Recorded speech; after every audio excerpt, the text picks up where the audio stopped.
오늘 말씀은 로마서 11장 25절로부터 36절까지 말씀입니다. 우리 함께 읽겠습니다.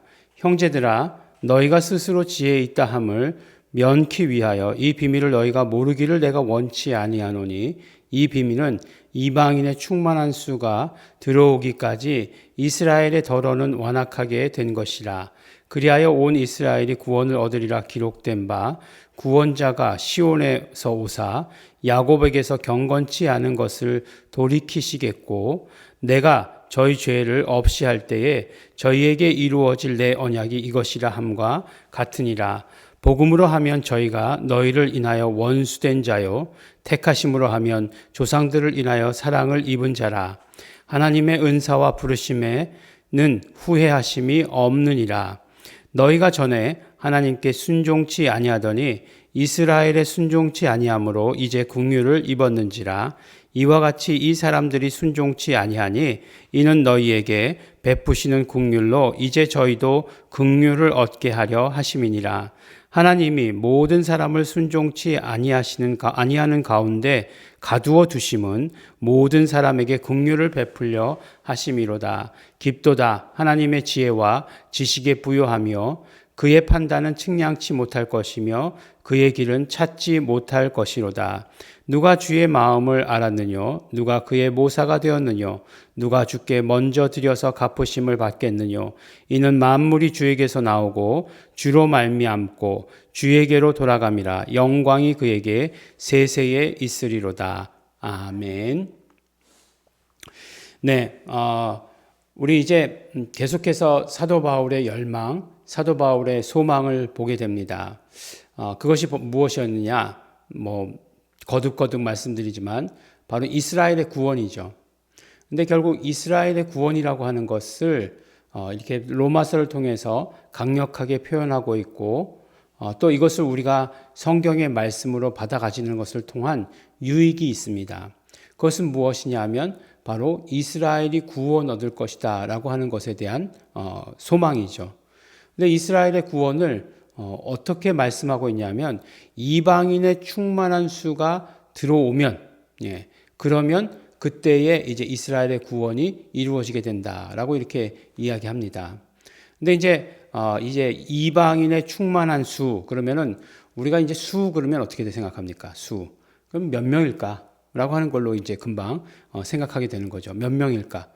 지금은 몇 퍼센트나 찼나? 이런 것들을 우리가 쉽게 떠올리게 됩니다.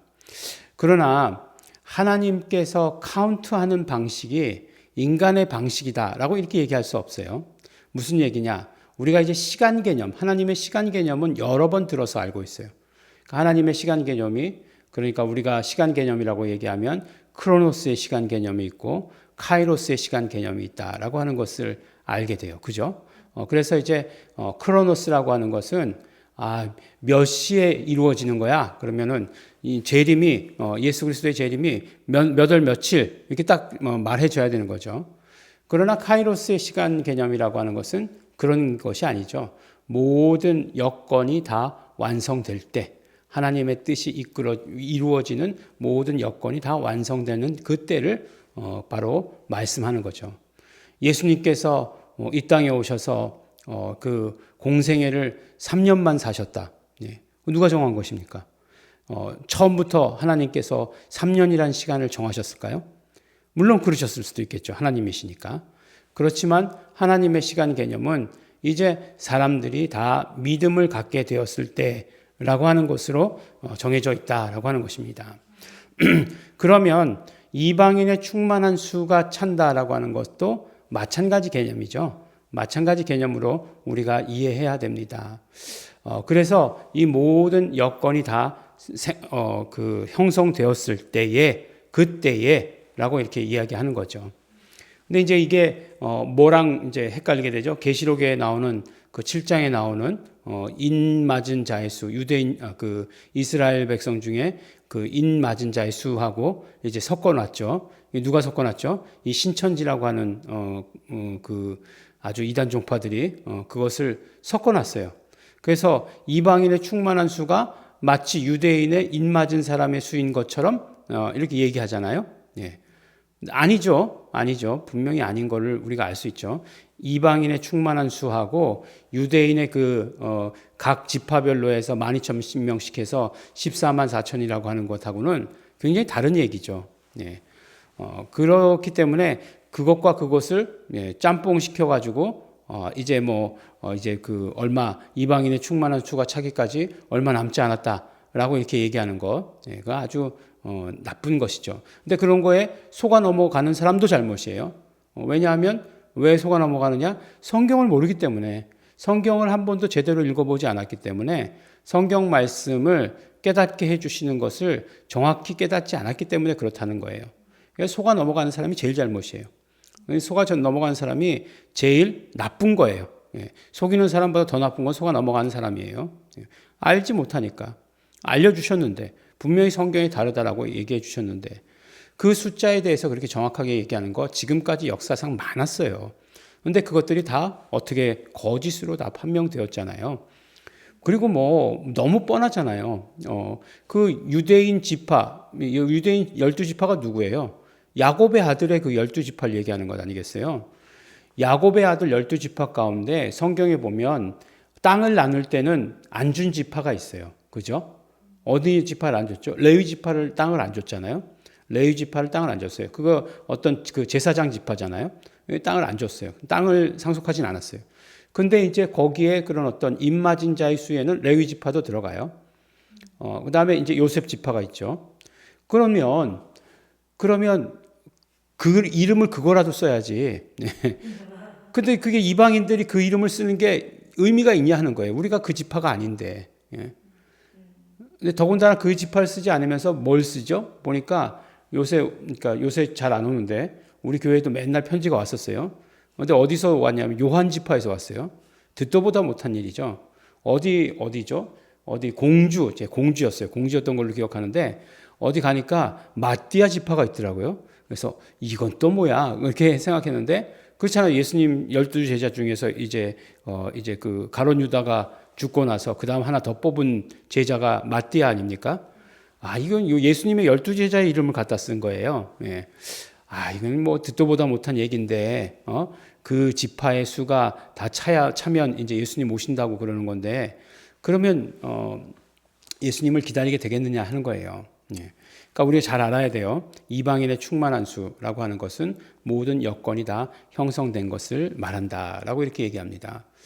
그런데 여기서 우리가 한 가지 더 생각해 볼 것이 있어요. 바울이 계속해서 이렇게 강조하는 것 가운데 정말 우리가 받아 가져야 되는 건 뭐냐면, 그래요. 우리가 믿음이라고 얘기할 때 그 무엇을 믿는가라고 얘기할 때 많은 것들을 이야기해요.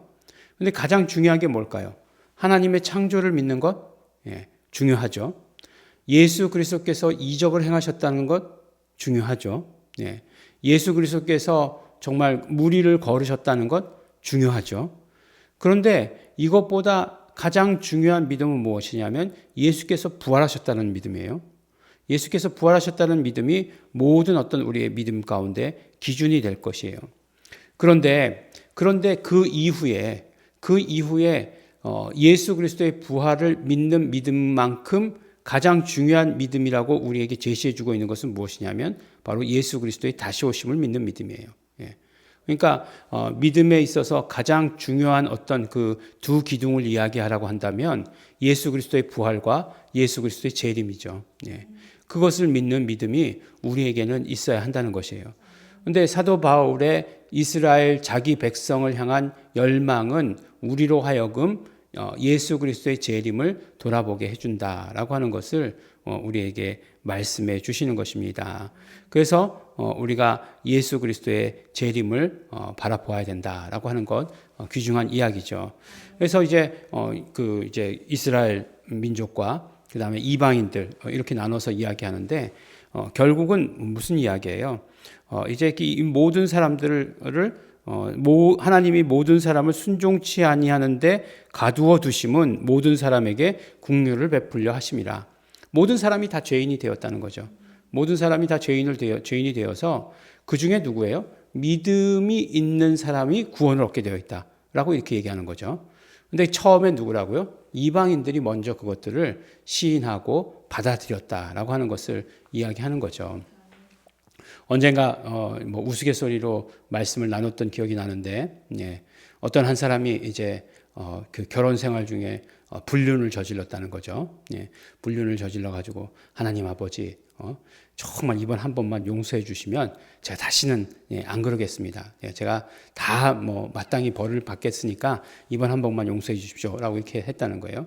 그래서 이제 정말 아무 일 없이 막 이렇게 지나갔다는 거예요. 지나갔는데 어느 날 이제 비행기를 탈 일이 있어서 비행기를 탔는데 이 비행기가 갑자기 하늘에서 그냥 뚝뚝뚝뚝 떨어지기 시작하는 거예요. 비행기가 이제 고장나서 추락하게 되었습니다. 그래서 하나님께 말씀드렸죠. 하나님, 아니 하나님 저를 벌하실 거면 저만 벌하시면 되지. 이 비행기에 같이 탄 사람들, 이 사람들은 무슨 죄가 있습니까? 이렇게 했다는 거죠. 그랬더니 하나님께서 음성을 들려주시기를 뭐라고 들려주십니까? 이 사람들 다 모으느라고 내가 얼마나 고생했는 줄 아냐? 이렇게 이야기하시는 거죠. 네. 근데 그 이야기를 들으면서 하나님께서 모든 사람이 다 그러니까 죄 가운데 있도록 순종치 않아야 하는 사람들을 모두 다 한 가운데 모으시기 위해서 애쓰셨죠. 그래서 처음에는 양심도 주시고 율법도 주시고 그랬죠. 근데 결국엔 어떻게 돼요? 예수 그리스도께서 오셔서 예수 그리스도의 그 복음적 정죄가 우리를 모두 다 죄 가운데 가두게 되는 것이죠. 근데 그것이 끝이냐? 그것이 끝은 아니에요. 그것으로 말미암아 예수 그리스도의 용서를 알아라라고 하는 것까지가 하나님의 그런 어떤 모든 목적이시죠. 그러니까 결국은 이렇게 모아서 모든 것들이 해결될 수 있는 것은 예수 그리스도로 말미암음이다라고 하는 것을 이야기해 주시는 거예요. 이 복음이 바로 그 이방인들에게 먼저 전해졌고 이방인들을 통해서 전해진 것이 이제 유대인들에게도 전해지게 될 것이고 그러면 어떻게 된다고요? 예수님 오신다라고 하는 것을 말씀해 주시는 것입니다. 그러므로 우리가 예수님의 오심, 다시 오심을 믿는 그 믿음 가운데에는 모든 민족이 다 구원 얻는다라고 하는 것에 대한 믿음이 있다는 거예요. 그리고 유대인도 구원받고 예수님 다시 오신다라고 하는 것을 바로 말씀해 주시는 것입니다. 우리의 믿음이 사도 바울로 인하여 그의 어떤 자기 백성을 향한 자기 민족을 향한 그 열망을 인하여서 우리 민족이 우리의 믿음이 어느 방향으로 향해야 되는지 우리가 어떻게 하면 무엇을 믿어야 올바른 믿음인지를 오늘도 또 말씀해 주시고 있는 것을 우리가 듣게 됩니다. 우리 올바른 믿음, 예수 그리스도의 다시 오심을 믿는 그 믿음을 소유하시는 우리 성도 여러분 되시기를 예수 이름으로 축원합니다. 기도하겠습니다. 하나님 아버지 감사합니다. 하나님 아버지 우리 올바른 믿음 갖게 하여 주시옵소서. 예수 그리스도의 다시 오심을 기다리는 그 믿음 우리가 기대하면서 기다리게 하여 주시옵소서. 하나님 아버지 또한 이방인의 충만한 수가 차기까지 일하시는 하나님 그 하나님의 역사하심을 우리도 함께 동역하는 자 될 수 있도록 아버지 축복하여 주시옵소서. 쓰임받게 하여 주시옵소서. 감사드립니다. 예수님 이름으로 기도드렸습니다. 아멘. 그러므로 이 시간 우리 기도하실 때 우리 이방인의 충만한 수가 차기까지 힘쓰시고 애쓰시는 하나님 성령님으로 말미암아 우리가 그것을 온전히 깨닫고 알고 우리도 동역하게 되기를 소원합니다. 성령님 역사하여 주시옵시고 밝히 인도하여 주시옵소서. 다 같이 통성으로 기도하시겠습니다.